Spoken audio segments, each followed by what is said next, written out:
नहमदुहु व नुसल्ली अला रसूलिहिल करीम अम्मा बाद। आज से हम इंशाअल्लाह ज़कात के मसाइल शुरू कर रहे हैं।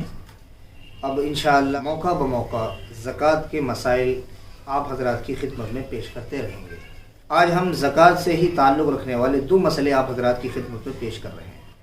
पहला मसला तो ये है, क्या ज़कात रमज़ान में निकालना ज़रूरी है या ज़कात पूरे साल में किसी भी वक्त निकाली जा सकती है।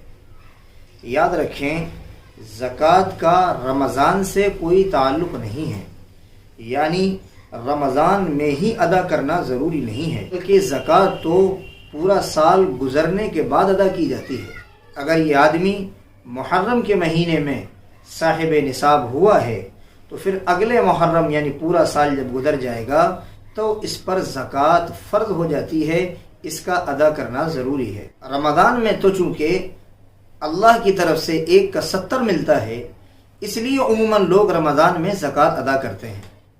और चूँकि ज़कात के अदा करने में अंग्रेज़ी साल का एतबार नहीं है, कमरी यानी चाँद के साल का एतबार है, इस्लामी तारीख़ का एतबार है, और उमूमन लोगों को अरबी महीने और इस्लामी तारीख़ याद नहीं रहती, रमज़ान में याद रहती है। मिसाल के तौर पर चौथे रोज़े को हमने ज़कात निकाली थी, 5वें रोज़े को हमने ज़कात निकाली थी, तो अगले साल 5वें रोज़े को वो ज़कात निकाल देते हैं।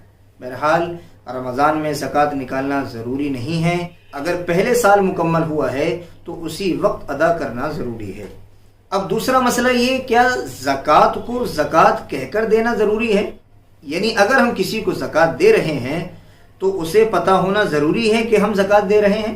तो इसमें ये बात समझ लें, जिसको ज़कात दी जा रही है उसको पता होना ज़रूरी नहीं है कि आप उसे ज़कात दे रहे हैं, बल्कि आप अपनी नीयत कर लें ज़कात की।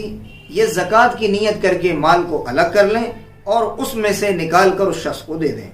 आप हदिया गिफ्ट कहकर भी दे सकते हैं, आप कर्ज कहकर भी दे सकते हैं, या कुछ और कहकर भी दे सकते हैं। बहरहाल ज़कात कहकर देना ज़रूरी नहीं है।